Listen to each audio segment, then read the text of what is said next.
Russia মস্কোৰ পৰা এই যাত্ৰা মোৰ ষ্টাৰ্ট হৈছিল আৰু তাতে মোক সহযোগ কৰিছিল মোৰ দাদা প্ৰণয় বৰদলৈ। এই যাত্ৰাৰ মূল যে এইম আৰু এম্বিশ্যন আছিল সেইটো আছিল অসম টুৰিজিমক প্ৰমোট কৰা আৰু তাৰ লগে লগে ইনক্ৰেডিবল ইণ্ডিয়াক প্ৰমোট কৰা। চ' মোৰ প্ৰথমতে মই ক'ব বিচাৰিম যে এই যাত্ৰাত সহায় কৰা আমাৰ অসম চৰকাৰ আৰু আমাৰ অসম টুৰিজিয়াম আৰু লগে লগে আমাৰ NRL আৰু কিছুমান ফাউণ্ডেশ্যনে সৰু সুৰাকৈ মোক ছাপোৰ্ট কৰিছে। চ' তাৰ কাৰণে মই আন্তৰিক ধন্যবাদ। মই আপোনালোকৰ যোগেদি আমাৰ সন্মানীয় মুখ্যমন্ত্ৰী ছাৰকো ধন্যবাদ জনাম, কাৰণ কি তেখেতেও ইণ্ডিভিজুৱেলি মোক হেল্প কৰিছে। এই যাত্ৰা যেতিয়া মই ষ্টাৰ্ট কৰিছোঁ তাতে আমাৰ MEA state ministry of external affairs পবিত্ৰ মাৰ্ঘেৰিটা দাৰ অফিচৰ পৰা মোক অফিচিয়েলি ছাপোৰ্ট কৰিছে যে এম্বেচিৰ ফালৰ পৰা যিবোৰ কোঅৰ্ডিনেশ্যন হৈছে। কাৰণ কি মই ভাবোঁ যে মই এজন ইণ্ডিভিজুৱেল মানুহ, এই 5খন দেশত এনেকুৱা এম্বেচিয়ে ছাপোৰ্ট কৰা চাগে ইণ্ডিয়াত প্ৰথমবাৰেই তেনেকুৱা টাইপৰ হৈছে যে এজন ডিফাৰেণ্টলি এবল পেৰাচাইকেলিষ্টৰ কাৰণে অসম টুৰিজিয়াম বা ইণ্ডিয়া টুৰিজিমক প্ৰমোট কৰাৰ কাৰণে এম্বেচি এংগেজ হৈছে। চ' প্ৰত্যেককেইটা দেশৰ এম্বেচিত সেইটো ইনফৰমেশ্যন গৈছে মোৰ যে মই চাইক্লিং কৰি গৈ আছোঁ, আৰু মেইন যি কনচেপ্ট আছিল কি অসম টুৰিজিয়াম আৰু ইণ্ডিয়া টুৰিজিয়ামক প্ৰমোট কৰা, তাৰ কাৰণে সেইবোৰ দেশত ৰাছিয়াই হওক, কাজাকিস্তান, উজবেকিস্তান, আফগানিস্তান, নেপাল, সেইবোৰ এম্বেচিয়ে মোৰ কাৰণে প্ৰগ্ৰাম মানে ছেট কৰিছে। স্পেচিয়েলি এইটো ফ'কাছ কৰা হৈছে যে ইউনিভাৰ্চিটি কলেজ সেইবোৰত, কাৰণ কি বিদেশত আপোনাৰ সেইবোৰ দেশততো এক নম্বৰ মানুহ বহুত কম হয় আৰু একগোট খোৱা মানুহক সেইটো এটা ডাঙৰ চেলেঞ্জিং আছিল। সেইটোৰ কাৰণে এম্বেচিয়ে ডিচাইড কৰিছিল যে ইউনিভাৰ্চিটি কলেজ, তাতে ষ্টুডেণ্টছবোৰ থাকে, বহুত মানুহ একেলগে থাকে। চ' মই আপোনাৰ ৰাছিয়াৰ ফেডাৰেল ইউনিভাৰ্চিটি, এখন ৱৰ্ল্ডৰ ডাঙৰ ইউনিভাৰ্চিটি হয়, তাতে কৰিছোঁ। IIT আপোনাৰ ৰাছিয়া ফেডাৰেশ্যন ইউনিভাৰ্চিটি, তাতে কৰিছোঁ। চ' এনেকুৱা কাজাকিস্তান, উজবেকিস্তান চবতে মই মানে যিমানখিনি মোৰ সাধ্য অনুযায়ী হয়, কাৰণ কি চাইকেলিং কৰি গৈ মোৰ মানে লটছ অফ চেলেঞ্জিং আছিল, কাৰণ চাইক্লিং কৰিব লগা হৈছে, তাৰপিছত এটা ষ্টে মই ৰেডি কৰিব লগা হৈছে, তাৰ পিছে পিছে মোৰ ইভেণ্ট যিটো আছে যে অসম টুৰিজিয়াম বা ইণ্ডিয়া টুৰিজিমক প্ৰমোট কৰা, সেইটোৰ কাৰণে এম্বেচিৰ লগত এটা কোঅৰ্ডিনেশ্যন কৰা, সেইবোৰ এটা মানে বহুতখিনি আছিল। চ' মই 100% দিছোঁ বুলি মই ভাবোঁ। মই জাষ্ট সৰুৱে এটা গছ পুলিহে এতিয়া ৰুইছোঁ। মই ভাবোঁ যে এইটো ইন ফিউচাৰ আগন্তুক দিনত এইটোৰ যি মই চাইকেল যাত্ৰা কৰিছোঁ তাৰ পৰা 100% অসম টুৰিজিয়ামৰ ভাল হ'ব, আৰু যিটো মোৰ মাতৃভূমিৰ কাৰণে এটা ভাল পদক্ষেপ হ'ব বুলি মই ভাবোঁ। আৰু মই তাতে দেখি আহিছোঁ যে ভিলেজ টুৰিজিয়াম কেনেকুৱা হয়, কেনেকে তেওঁলোকে টুৰিজিয়াম ছেক্টৰটোক ইমান মানে আগত লৈ গৈছে। স্পেচিয়েলি মই কাজাকিস্তানৰ কথা ক'ব বিচাৰিম। ন' ডাউট তেওঁলোকৰ অইলৰ পৰা ভাল ৰেভিনিউ আহি আছে, তাৰ লগে লগে তেওঁলোকে টুৰিজিয়ামক বহুত ডেভেলপ কৰি টুৰিজিয়ামৰ পৰা বহুত মানে বেনিফিট পাই আছে। চ' মই ফাৰ্ডাৰ ছাৰক মই ক'ম যে আমাৰো ইয়াত, কাৰণ কি মই ইলেকশ্যন ডিউটি কৰিছোঁ, অসমৰ চুকে কোণে মই ঘূৰিছোঁ।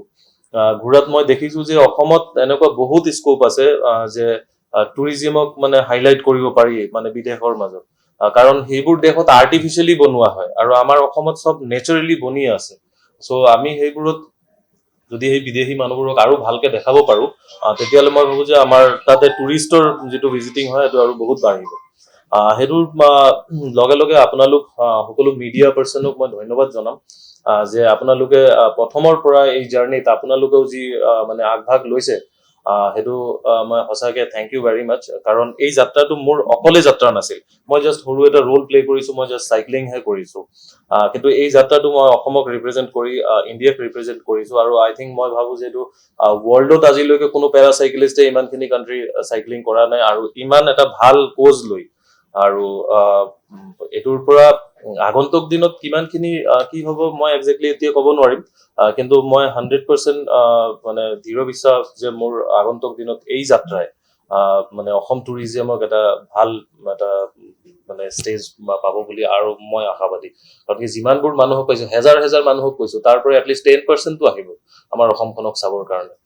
চ' সেইটো কাৰণে মই ভাবোঁ যে এইটো এটা ভাল ইনিচিয়েটিভ হয়।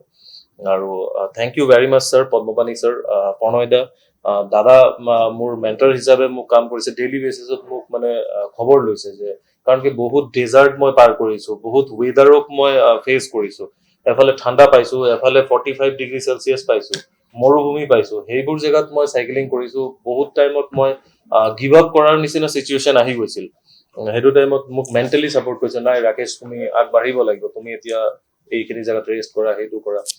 চ' অভাৰঅল এইটো যাত্ৰা মোৰ অকলে নাছিল, চবে মিলি মোক ছাপোৰ্ট কৰিহে এই যাত্ৰা ছাকচেছ হৈছে। আৰু এটা কথা কৈ দিব বিচাৰি আছো যে এই যাত্ৰাত মই ৰাছিয়াৰ পৰা ষ্টাৰ্ট কৰিছিলো, ৰাছিয়াৰ পৰা কাজাকিস্তান আহিছো, কাজাকিস্তানৰ পৰা উজবেকিস্তানৰ পৰা আফগানিস্তান, তাৰ পৰা আকৌ মই ফ্লাইট লৈ নেপাল আহিছো, নেপালৰ পৰা মই আকৌ যাত্ৰা ষ্টাৰ্ট কৰিছো। সেইটোৰো ৰিজন এইটো আছিল যে হয়, সেইটোৰ ৰিজন এইটো আছিল যে আপোনাৰ চাইনা হৈ মই ভিজা পোৱা নাছিলো, চ' সেইটোৰ কাৰণে সেইটো ৰুটত মই আহিব লগা হৈছিল। চ' এপ্ৰক্সলি 7,000 কিলোমিটাৰ চাইক্লিং হৈছে এইটো যাত্ৰাত।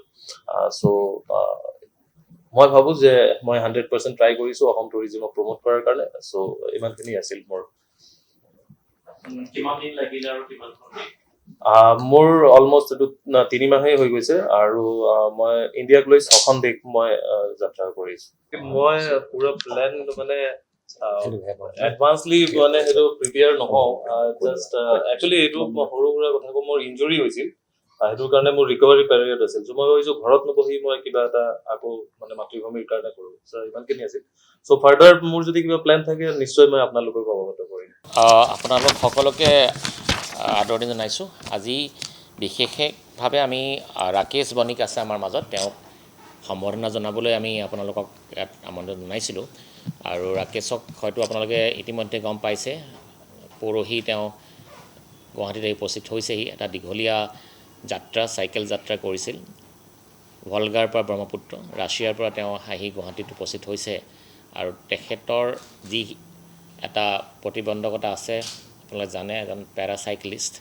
ইয়াৰ আগতেও কেইবাটাও এনেকুৱা ধৰণৰ অভিযান কৰিছে, থাইলেণ্ডৰ পৰাও আহিছে। আৰু আমাৰ লগত ATDCৰ লগতো তেওঁ আহি এই যিটো তেওঁৰ অভিযান আছিল, ৰাছিয়াৰ পৰা ভলগাৰ পৰা ব্ৰহ্মপুত্ৰ শীৰ্ষক যিটো তেওঁৰ যাত্ৰা, তাৰ বিষয়ে জনাইছিল। আৰু আমাৰ ফালৰ পৰা, পৰ্যটন উন্নয়ন নিগমৰ ফালৰ পৰা আমি ভাবিছিলোঁ যে যদি তেওঁ এই যাত্ৰাত অসম পৰ্যটনক বিভিন্ন জেগাত প্ৰমোট কৰিব পাৰে, কিয়নো তেওঁ চাইকেলেৰে যাব, বিভিন্ন যাত্ৰীক লগ পাব, বিভিন্ন অনুষ্ঠানত যাব, আৰু অসমৰ বিষয়ে বিভিন্ন জেগাত গৈ যদি জনাব পাৰে আমাৰ যিখিনি পৰ্যটনৰ সুবিধা আছে, সমল আছে তাৰ বিষয়ে।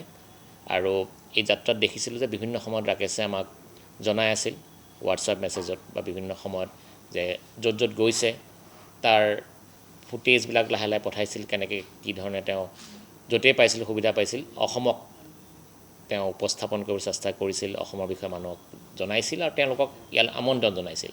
গতিকে আমি সুখী তেওঁৰ লগত কলাবৰেট কৰাৰ কাৰণে। ইণ্ডিয়া টুৰিজিমৰ ফালৰ পৰাও কলাবৰেট কৰিছিল, আমাক জনাইছিল।